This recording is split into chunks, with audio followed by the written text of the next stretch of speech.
friend in need is a friend indeed. Two friends, Tim and Fred, plan to go for a walk in the forest. They packed their knapsacks, carried them on their shoulders, and started out. They walked and walked until they were tired. So, they sat down to rest.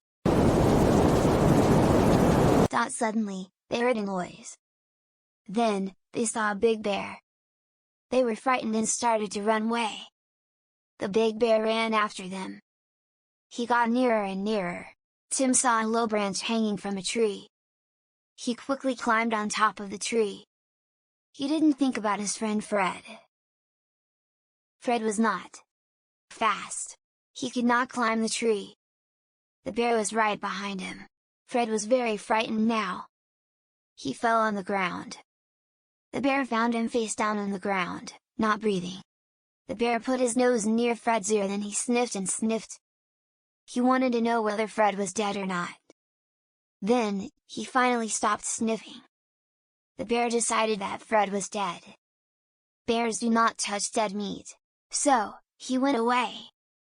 When the bear disappeared in the forest, Tim slowly climbed down the tree. He went to Fred and asked him, "What did Master Bear tell you?"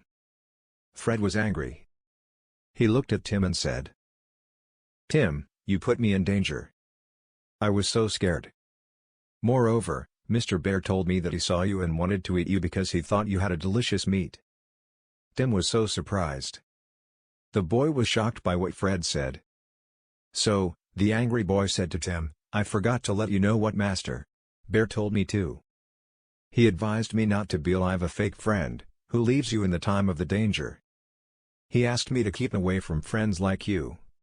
Tim regretted what he had done and asked Fred to forgive him. But Fred refused to forgive him and said that a friend in need is a friend indeed. The two boys decided to. The same bear intercepted them. Tim didn't run away and stayed with his friend. The two kids ran together until they reached the river. The hungry animal approached them. Tim fell into the water.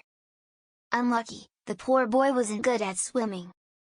Fred hurried up and jumped into the river to save the boy. The bear didn't know how to swim. He went away.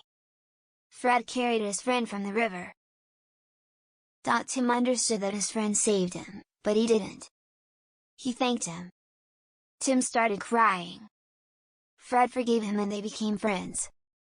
They promised each other that they wouldn't leave each other. Finally, the friends came home.